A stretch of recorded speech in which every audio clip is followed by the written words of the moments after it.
Hello, thank you for joining us today. Recently, I went to Brazil and I met an insider there that had some very interesting information. The person who introduced me to this new insider was Fabio Santos, and I thought it would be a good idea to introduce him to Dr. Sala. I had been sharing information with Dr. Sala for a little while, and he was investigating on his own, and he was really interested in talking to Fabio, and they found a lot of correlations with my testimony and other testimony out there. So enjoy this video. I'm here with Fabio Borges de Santos, co-author of the book Planetary Intervention, where he talks about the experiences of a super soldier from Brazil and his trainings and his worldwide experiences. So, welcome, Fabio. I'm glad you could come here and talk about your book. Thank you, Dr. Sala. Thank you for the invitation and for the interest in the book. Yes, so tell us, how did you meet the co-author that uses the pseudonym Daniel? Okay, we used to have a friend in common, a Brazilian friend that he used to work for the law enforcement, and he introduced me to the co-author and to the character that we named in the book Daniel, that we based the story in. And when I heard his story for the first time, I was really impressed about the details. He was telling me his experience in some global army, some global elites that even encountered some extraterrestrials on Earth. So it was kind of the first time that I heard about someone encountering extraterrestrials on Earth, because we are used to hear some stories about off-planet operations or some portals to other dimensions, but to encounter in a military way extraterrestrials on Earth, so it caught my attention. So I started to chat with him. We chat for over a month every night.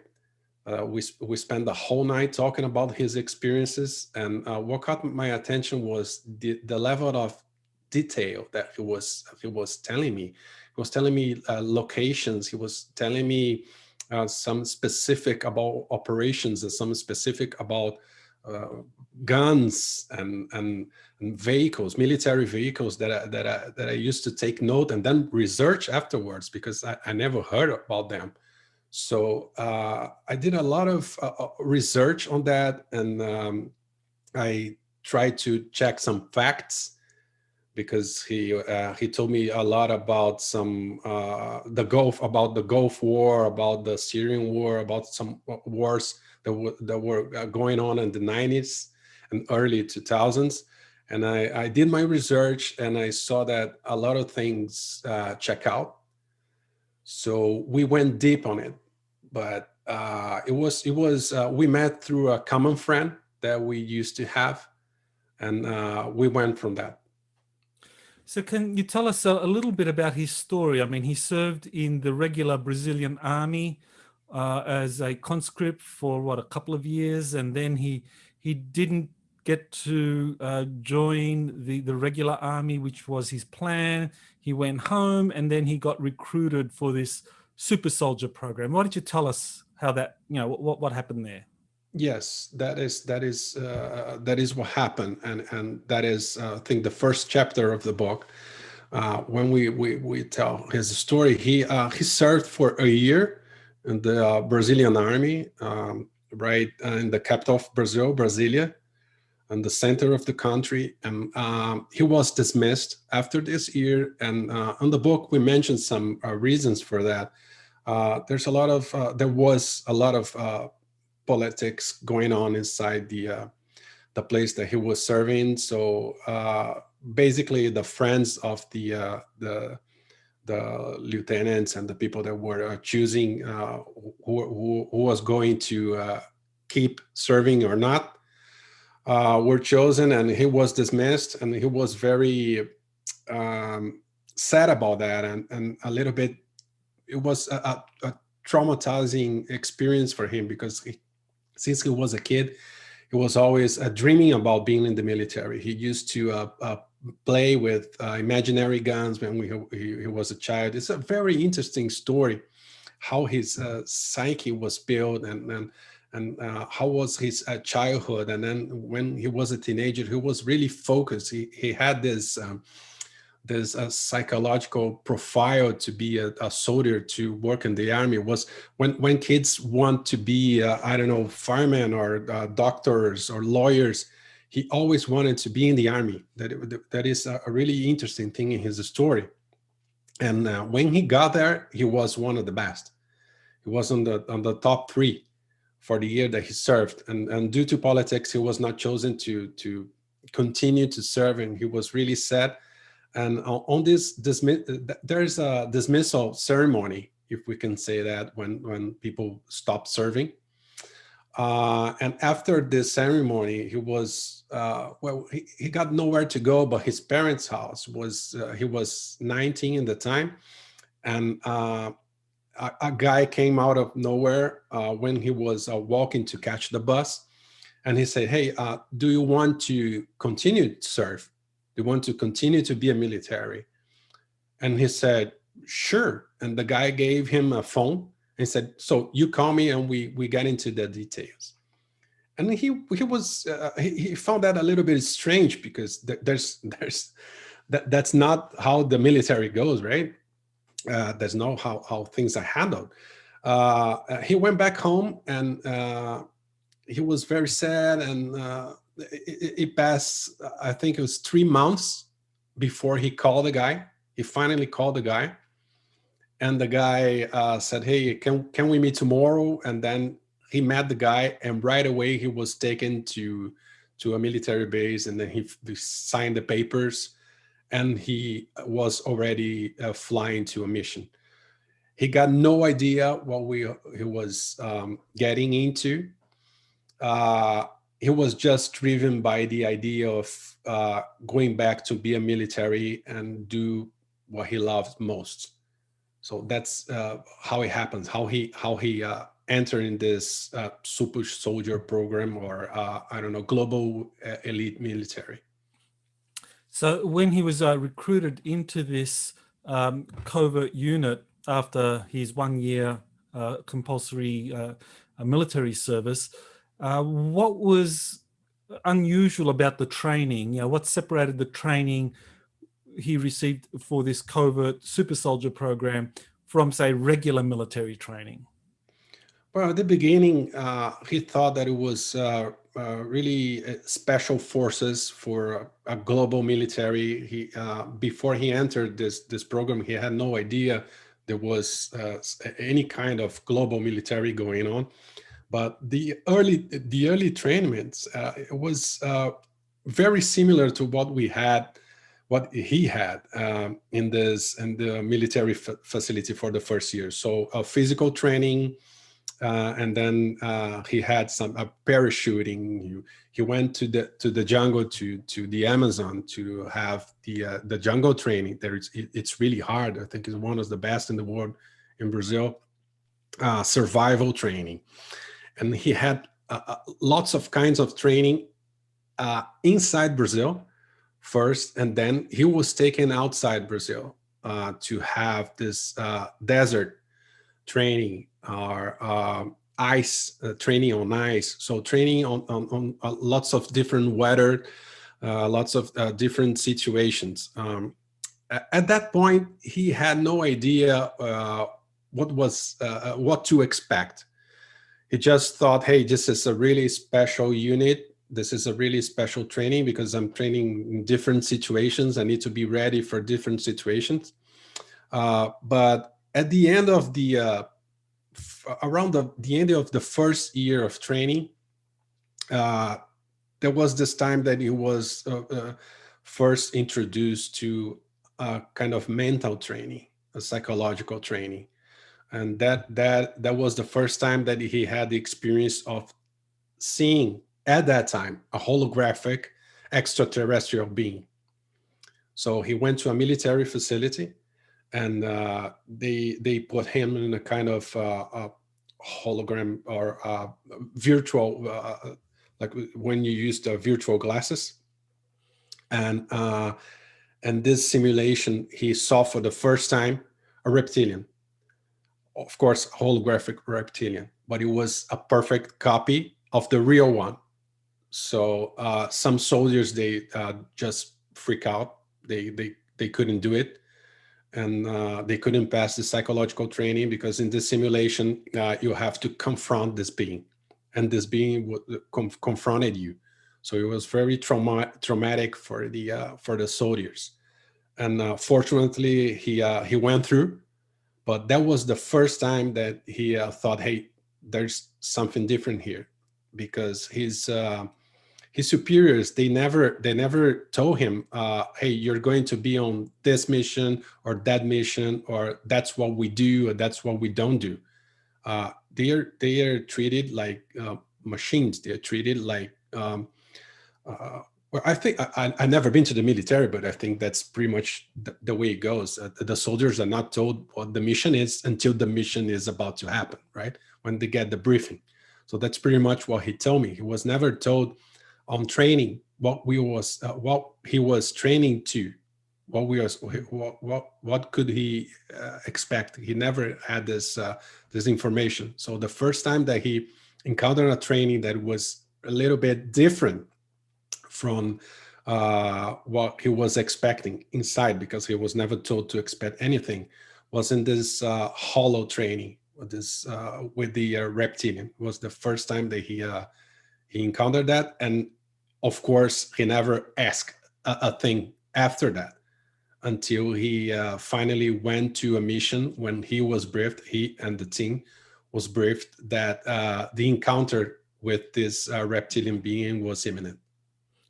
So, I mean, he was first acclimated to the idea of reptilian extraterrestrial life, and then in one of his first missions, he actually had an encounter with a reptilian. So why don't you kind of like explain what it was that his super soldier unit was being trained for in terms of like extraterrestrial combat, that was really the major thrust of their training, and a lot of their missions was to seek out, engage, and fight with, if necessary, with these extraterrestrials.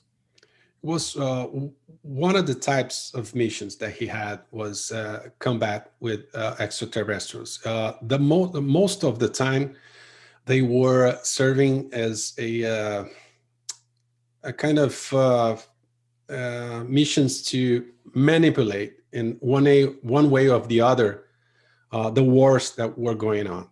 For instance, when his unit went to Iraq, he was doing some specific missions for both sides, not for just one side, not just for the Allies or for the US, but for the US and the Iraqis.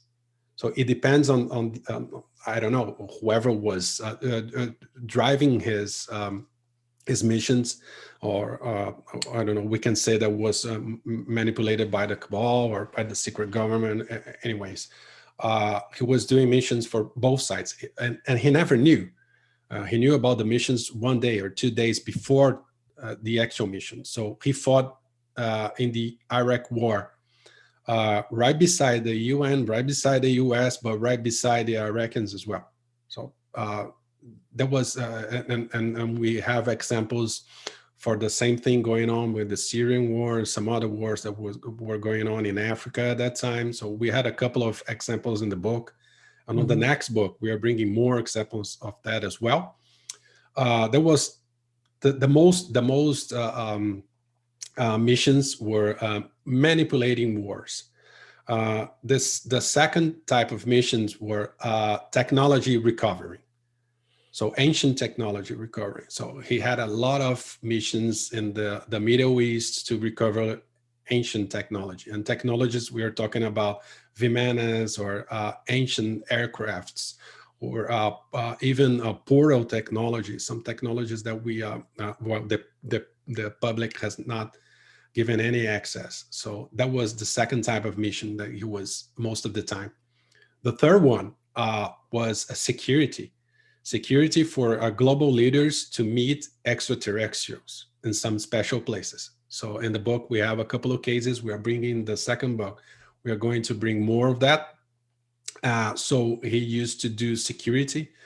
He used to secure the perimeter for the extraterrestrials to meet some Earth leaders. And last but not least, the encounters with extraterrestrials for combat. So it happened. It happened a couple of times, well, more than a couple. It happened a lot. But on the book, we have a couple of examples. The first one with the gray extraterrestrial that they encountered. It was some sort of an accident that they encountered that being, and the being that we have the picture that was published in the book. And I saw your video. You showed the picture for the audience. I think everyone saw that already. That the gray is handling a weapon, and his on his knee on a very, very tall mountain. I think it was, if my memory is not failing, I think it was in the East Europe, somewhere East Europe. Bosnia, yes, thank you. It was in Bosnia. And one thing that it's not in the book, and Daniel told me, is that that mountain, it doesn't exist anymore. After what happened there, some planes came and they threw some bombs in that mountain. So that mountain doesn't exist anymore. So no proof of what happened. That's the mode of operation. So there's this encounter. That was one of the first missions that Daniel did. And another important mission was in the border of Colombia with Venezuela in South America, when they finally encountered a reptilian. It was his first time seeing the very same reptilian that he saw in the simulation. He saw in the combat. So they were briefed that it was about to happen, because the mission was to see what the reptilians were doing inside the cave. So it was just a go there and see what's going on and come back. But unfortunately, they were seen by the reptilians, and there was this exchange of fire. And we described the kind of weapons that the reptilians used, and the armor that they have. They're not naked, or we think that they are naked, but they are not naked. They were able to shoot one and kill one of them in this mission. And Daniel was there, and he was very close, and he can describe the reptilian the way he was, and what happened afterwards. So the extraction, this reptilian is sent to somewhere, and they went back home. And one interesting thing about the combats with some extraterrestrials is that the soldiers are given so much information, right? They are giving just the right amount of information they need to go and combat with those beings.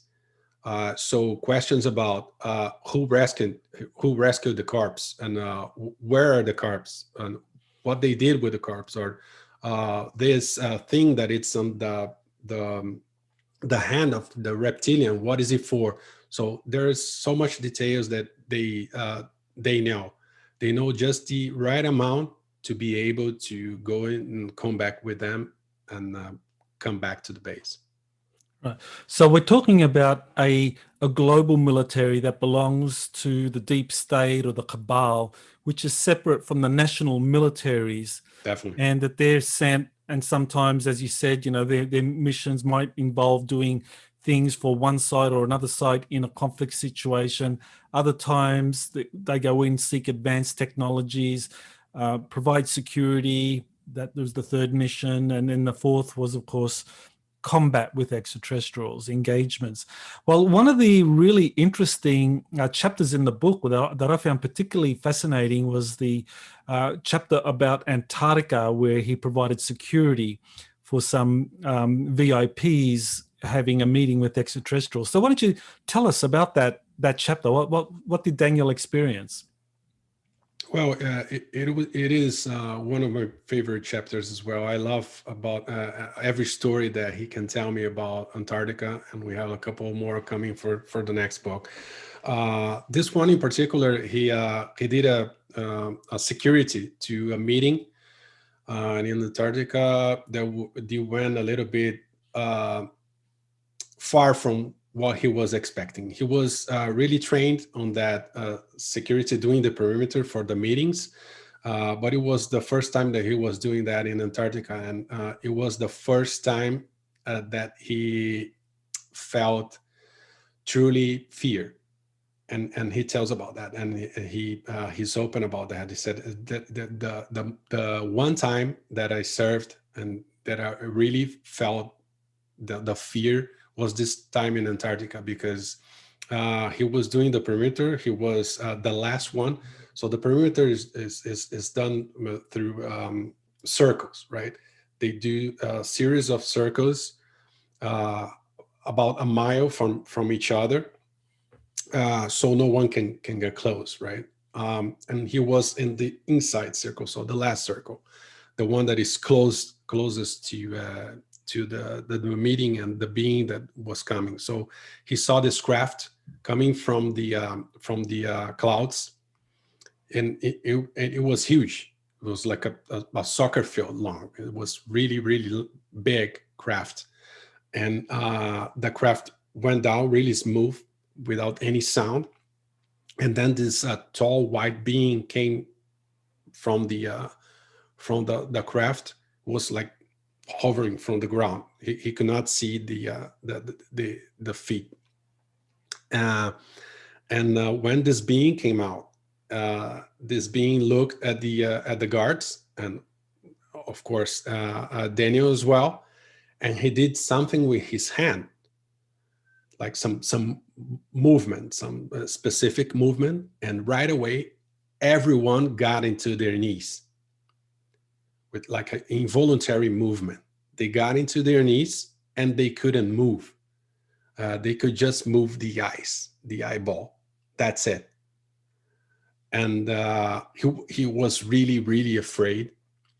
And the guys from this super soldier program, they could speak to each other through the radio, and they'll say, "Hey guys, what's going on? What's going on? Are you guys paralyzed as well?" And everyone, yes, I don't know what's going on. I can just move my mouth and my eyes. And then right away, this being talked to them mentally, said, you don't have to be afraid. Just calm down. It will be soon. It will be over soon. And just chill, basically that. And they were in that same position, paralyzed for over 3 hours. And when the being came back with the meeting with the human, with the Earth human, the being went inside the craft and went away. And when the craft went away, they immediately regained the movement. And but they were not tired. They are not feeling anything, any sword or cramps or anything. They were feeling refreshed. They were feeling great. But the fear was high, of course, because you can. The description that Daniel gave me is that, can you imagine for a military guy, a tough guy that is always in control of the situation, thinking ahead of this situation, to see a being that with one hand movement can paralyze an entire troop? Oh, that really scares me, because if that being wants to do anything with humanity,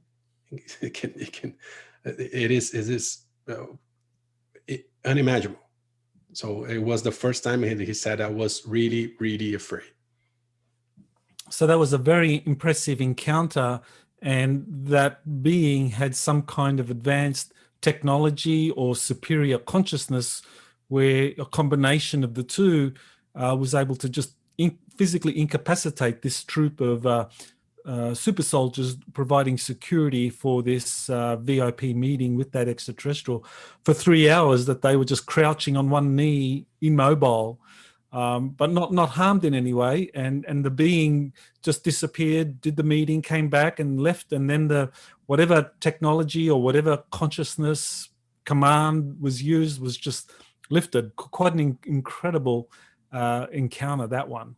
Yes, definitely. And the thing that is very surprising and very notable is that the being with their technology or their mental capacity, they could paralyze the troops, but also the technology that the troops were using, because they use some kind of armor that analyzes their target, right? It's like a helmet, a really tech helmet that could analyze, and they could give so much information about the being. And by the time it happened, they could not move, and they cannot do anything with the technology. The technology was working, but they just had the distance information, and that's it. So it is really interesting, and gladly, one thing that Daniel mentions is that well, it appears to be a positive extraterrestrial because they were not harmed. That's what he thinks. So he puts this white tall being on the positive sides of extraterrestrials. Right. Well, with the situations, the book talks a little bit about the combat situations with extraterrestrials and the high casualty rates amongst the super soldiers when they're fighting different groups of extraterrestrials, greys or reptilians. So is there anything you're wanting to say to say about those combat situations with extraterrestrials that they were trained for, and how far back in history they go? You talk, that's not necessarily in the book, but maybe you want to just add, how much of, like the Predator series of books, or films, how much of that is actually based on this kind of reality that Daniel was talking about? Yeah, one interesting thing is that when he was getting more experience in this super soldier program, he was given some different kinds of missions, because it was never the same troop on a mission. So it was soldiers from all over the world, and the troops, they gather in some places, but it was never the same troop. They were never friends. They didn't know each other's names. They were treated by codes. So I could see your code on your vest, and I can call you 34. I don't know. So they were never friends. And as he was getting more experienced, he was giving some special missions regarding extraterrestrials involved. I personally think was due to his performance on the psychological training on the Hollow thing. So as he was more experienced in those kind of missions, he was given some more information before the missions regarding what was going on, especially on what could happen and who could he encounter. So in one of this study for missions, he was given the access to some technology that is very similar to what Corey told everyone about the smart glasses, with the smart pad, that he could see some things that happens and had access to information like an iPad. But we were talking about the early 90s, right? So there was no iPad or anything related to that at that time. So he was studying some of that technology, some of these smart pads, and he read some things about how old it is for the human race to have those kind of encounters. And one thing that he mentioned that he read, and probably we're going to bring more details on the next book, is that those encounters always happen in the history of Earth, in the history of humanity, with the positive ones and the negative ones. And one thing that he always mentions as well is that the Predator movie, especially the first one, is real, is based on a real story. that happens. And that happens for thousands of years, and it still happens. How that happens? So if you remember, the movie is just a reptilian or insectoid kind of being that hunts Schwarzenegger on that first book, right? On the force. So they pretty much hunt each other on that force. So what Daniel told that he read is that there are some types of reptilians, and it's good to mention, it's not every reptilian is not the same. It's more than 700 types of reptilians, 700 different races of reptilians. So we are talking about a couple that are on Earth, that are living on Earth underground, and they, from time to time, they come to the surface to hunt. So basically, what the kind of treaty that humanity did with them is that, hey, please don't go to our cities to hunt our women and children, or let's make a deal. Because what happened in the past is that they just, from time to time, I don't know, every let's throw a number here, every 10 years a couple of reptilians come to the surface and enter a big city, and then start killing a lot of people, some for food, some for fun, I don't know. So at one point in history, humanity made a deal with those reptilians, say, hey, don't go for our women and children. We are going to fight with you in a secure location. We are going to send men to fight with you. Is that okay with you? And they say, yeah, we don't mind. As far as we can have our fun, as far as we can hunt you, we don't mind. So that's the deal that we are in. And the guys that are sent to fight those reptilians belongs to this special forces, belongs to this super soldier program. So Daniel trained some guys to go to special locations and to have these encounters. So they just hunt for fun. They know they are 10 times stronger than us. They know they're 10 times faster than us. So what we try to do is compensate that difference in technology. So we have really tech armors, and we try to beat them by advancing our technology, but it's not always possible. And one thing that Daniel tells us that to kill a reptilian, it needs at least 7 humans. So for one reptilian that got killed, they killed 7 humans. So it's not a fair trade, I would say. But at least what these super soldiers are proud of is that those reptilians are not coming to the big cities, are not going to the broad population, are not killing women and children. They are just finding the military guys, those super soldiers, based on this treaty.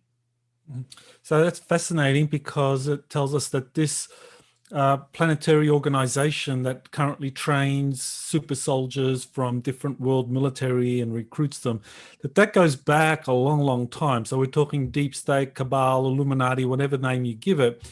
But it goes back to the kind of pre-firearms age too. And so if that agreement was made, that presumably means that soldiers would, using maybe bow and arrows or swords, initially, say in the 11th century or something, you know, during the time of the Crusades, for example. The Crusades would be a good example. You know, the cannon was just developed, but I don't think they had muskets yet. It was just kind of swords and bows and arrows.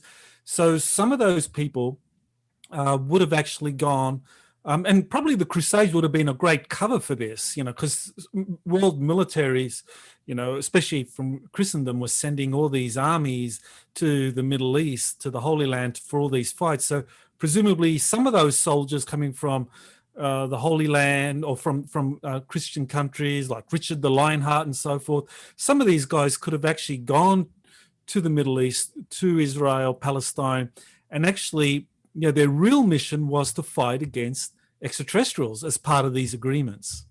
Yes, and we have some historical evidence of thousands of years before even before the Crusades, ancient Egypt. We have Sumeria, so we have the Mayans, and so we have a lot of history proof of some reptilian gods that used to mandate some humans as offers. So we have that. It is science. We have evidence of that in a lot of cultures all over the world of reptilian gods asking for humans. So we can imagine how they fought before. So if it's difficult for us nowadays with all the technology that we have, and we still have a ratio from 7 to 1, you can imagine, I don't know, 4,000 years ago, 5,000 years ago, how the ratio was, right? Probably, I don't know, 1,000 to 1, or even if we could even think about killing a reptilian back then. So it is interesting and a little bit terrifying to think about that. Mm-hmm. So, in terms of evidence, what was it about Daniel's story that really convinced you that this was real, that this wasn't just fiction, that these were real events that he was describing? What convinced you? Well, my first thought, my first clue was the level of detail that he was describing things. So whether he was a really excellent actor, and every time he talked to me, he prepared a briefing, or he could write his story and be really, really, really convincing, or whether he was speaking the truth, probably speaking the truth. So he gave me a lot of details. I mean, a lot of details that I can never publish because it's just boring to the regular population. So if we think about locations, or at that location we have that kind of mountain that has this kind of height, and after this mountain you have a village that it's like this and like that, and the detail of description. And then as I was talking to him over the phone, I was going on Google Earth and I was Googling things and afterwards researching about wars and hearing some stories that are not commonly spoken on the for the general population, from the Syrian war, from the Iraq war, some details about some specific missions that are not on the spotlight for the media. So I had to research some special small missions in some apparently never heard cities in the outside of the desert in Iraq or Morocco, or some places that I never heard of, or the general population are not used to. And he was giving me so many rich details of how things are there, and how the population is, and where things are placed. So whether this guy is like an amazing actor with high intelligence, and he can have a really high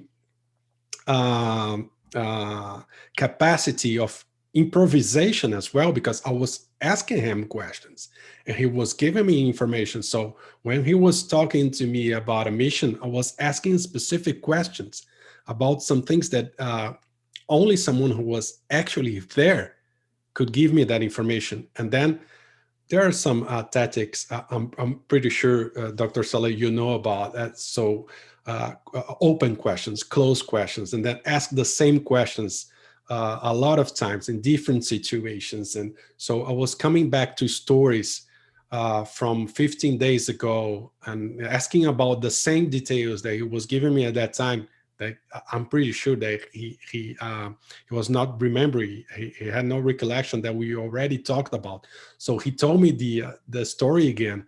And then when we met in person, I was asking the same story. So we have a lot of techniques to investigate and to validate stories. And besides that, at that time, back in early 2019, when I was collecting all this information and researching for the book, I started to have contact with some people, because we talked to one. So I'm going to introduce you to someone else. So this someone is from the army. That someone is specialized in the special forces. So I started talking to people who are actually involved in some operations. And for instance, when Daniel used to tell me about some specific guns, for instance, or specific ways of doing things with that gun that it's not common to know, right? There's so much we can research online. So I talked to some military guys, some guys that I used to do it. So without them knowing what I was doing. So I could validate a lot of information just researching for myself with the questioning technique, and also validating with others all over the world, not just in Brazil. Well, of course, for instance, I live in Canada, and I talk to a lot of professionals and in the military and out of the military to validate some information. So whether this guy is a genius, really genius, and he can fool a lot of people, or he was actually there and those things happen. Now, I know he has provided you some photos. So, in terms of photos, documents, what do you have from him that is also compelling? There's very little photographic evidence. He was never able to get any picture out of it. It was a very strict way of deleting information and letting the soldiers without any hard evidence. Even after it is written in the book, I put that in the book a little bit. Even after each mission, they went to a chemical procedure that to make the memories a little bit blurry and to forget about what happened, especially about after extraterrestrial encounters. So, so like a parenthesis, while we were talking about one mission, he was recovering some memories.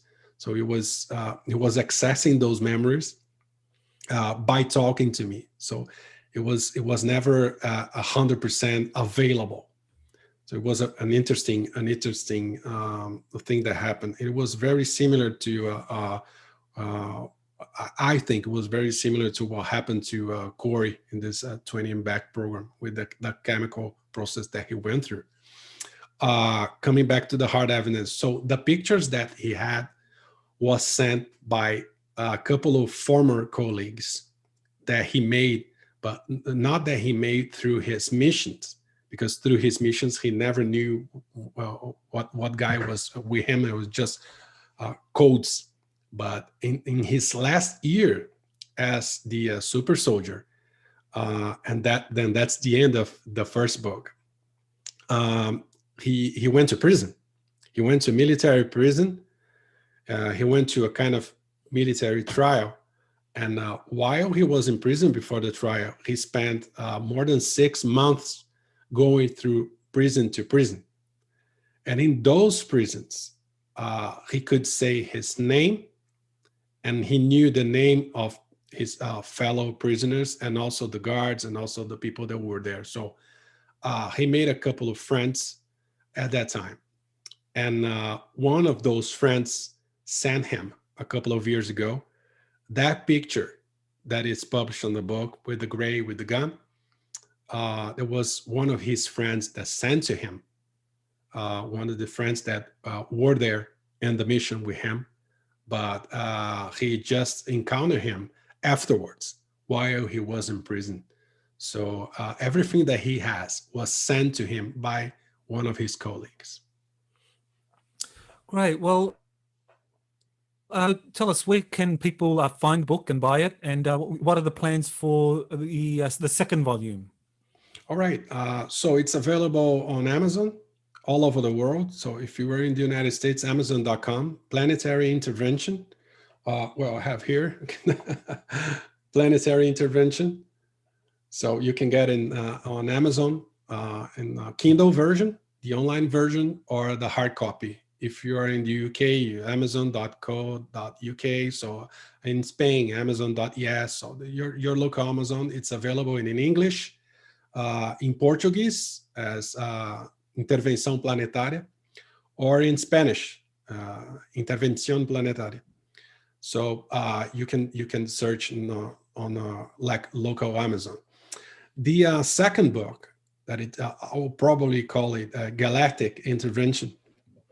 I'm writing as we speak.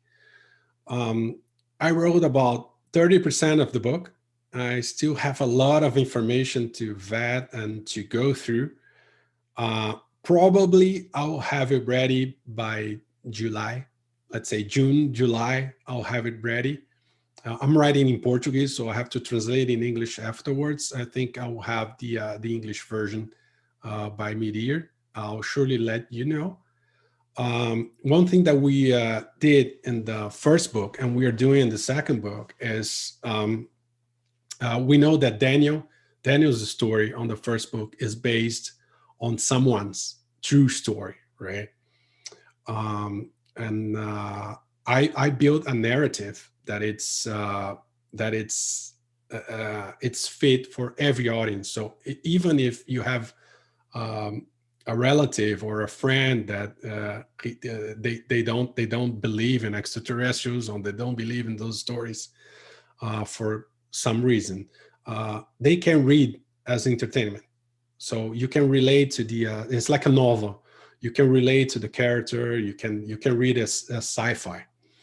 And on the second book, I'm adding some other people's experience, not just the first Daniel experience. So after the book was published, a lot of other insiders came.